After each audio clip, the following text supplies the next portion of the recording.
He Yeah, wins. all that stuff is great. He That's does win, though. yeah. Again, to their level, yes. I No, mean, he I'm was pretty good. I mean, I'll criticize look. Jalen if I feel the I'm the necessary first. to I'm criticize the him. first one to say everybody thinks 11 wins is 5 wins, but that's where we are, and they're trying to win the whole thing. Well, you're not going to win the whole thing every year. You could have Joe Burrow. You could have Josh Allen. You Yeah, could have I Pat know. Mahomes. You ain't winning it every I'm year. not. I'm not. I'm just answering your question. The fact that no, that stuff is great. That's awesome. But they're trying to win the Super Bowl, and I think they're really, really disappointed. And your big point about there being less juice about the Super Bowl, um, I don't think that's the case in league wide, but I think in Philadelphia, I think with, and I'm not even talking about the fans now, I think with the Eagles, they're like, man, we had a golden opportunity to go back because they look at Seattle and New England and say, these are not great teams. And they say, man, we wasted an opportunity. That's where I think Jeffrey Lurie is. I think everybody's in the crosshairs.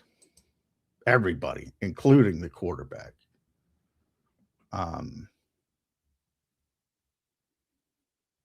So, yeah, I think that would surprise me greatly. Not that it would be longer than a year, but like if this year's the year, that would surprise me for Joe. No, I didn't say this year is the year. I said it, but if it goes wrong this year, Nick's out. And then you're going to reboot it with Jalen Hurts? That's a waste of another season. I think one day he'll wake up and think that.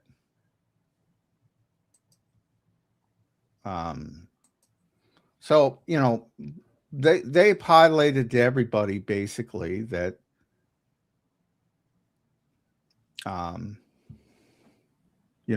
we're doing this, get on board. So the quarterback's got to get on board, which, by the way, I think is wrong. I plainly stated this. I not only think it's wrong, I think it's dumb. And I don't often say that about the Eagles, because even when I disagree with them, I generally see their thought process and I say that, all right, that makes some sense. I just disagree with it. I don't think this makes sense. And I've said it and I'll continue to say it until they prove they can do it. If they prove they can do it, just as similar as I didn't like the way they completely scaled back risk averse wise in 2024, but it worked. So I gave them credit. If this works, I will give them credit. But on paper, it doesn't make sense. You get every coach compartmentalized. Just talk to them one-on-one. They'll all tell you the same thing. What I've been talking about all the time with Larry Karras and Nick Sirianni, and Nick has said it a million times. I don't give a shit what you want to run. Take advantage of what you have with the players. And now all of a sudden it's like, we're doing this.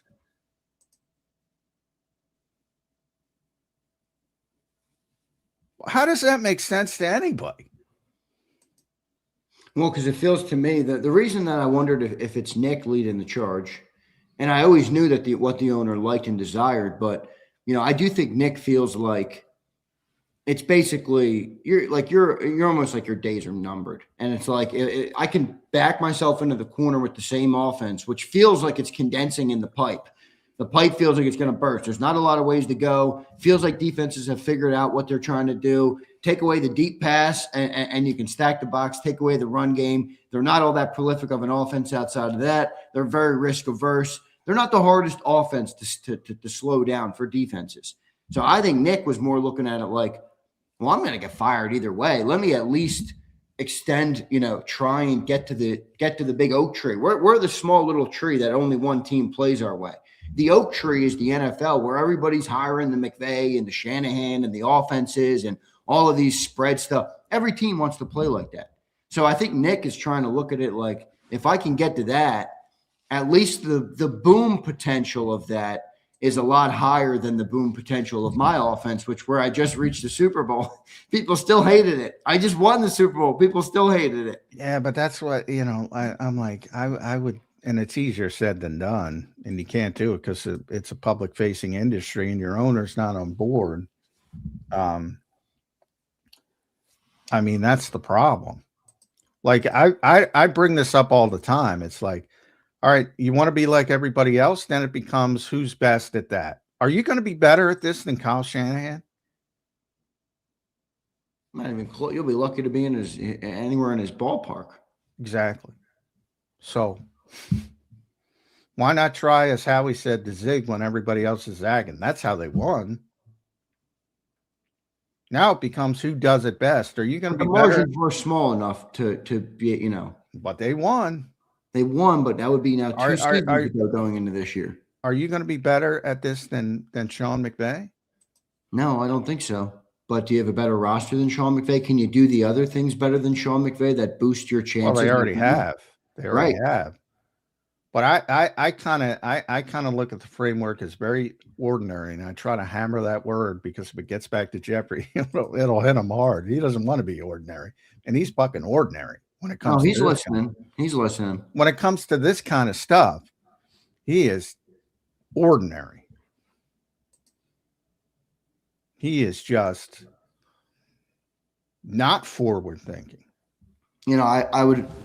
I generally like Jeffrey Lurie in terms of I think he's a phenomenal. I think he's the best owner in the NFL. I think he does a lot of good things well. I don't agree with him on everything, but I think for the most part, he does a lot of things well. My suggestion to Jeffrey Lurie, not that he would ever take it or has a reason to take it. All right. He's far more successful than I am. You used the word to describe him the other day. I think you used suggestive. Is that right? Is that the word you used to describe him? Mm-hmm. I think he should couch that. I mean, if you're the owner and you want it to be a way, walk in there and put your foot down and say it. I mean, why are you don't make people guess. And I don't know if he is. Maybe he is being more blunt about it. But be blunt, state what you want and why you want it, and then let Howie and Nick go to work and filling in those cracks. Now, maybe he's done that, but I don't think being suggestive in this time is a good way to do it. That's just my perspective. He doesn't want to be overbearing. Yeah, but when you're suggestive and you're not overbearing, but everybody knows what you want to the point where they placate to it anyway. Well, I don't think he thinks the that. Difference. There's no difference, though. I don't think he thinks that. Well, you just said a couple minutes ago you think Nick made the change, not if he had whatever drug you said if he was on, he wouldn't want to do this. Well, why is he doing that's again, that's my speculation. This is all speculation. From the standpoint of if you had a gun to my head, and I would, that's what I would tell you. I think Nick is doing it to placate Jeffrey. That's what I would tell you. Now, my also, if you told me, I think from Jeffrey's perspective, he thinks, everybody agrees with me. I bring up the Doug Peterson story all the time for a reason. When they upset Green Bay, when Green Bay was great and Aaron Rodgers was still at the height, and they upset him, and he went to his meeting in Green Bay at Lambeau, and he went into this meeting, and Jeffrey asked, why are you running it so much? And Doug's like, what the fuck? We just upset Green Bay in Green Bay. And it's like, and I don't even think Jeffrey meant anything by it other than that's his nature, and he's a questioner, and he likes to ask questions. But he is who he is. I don't think he realizes he is who he is to his employees to a certain extent. And when he suggests something, and that's why I use that word, it carries more weight than if I suggest something or you suggest something.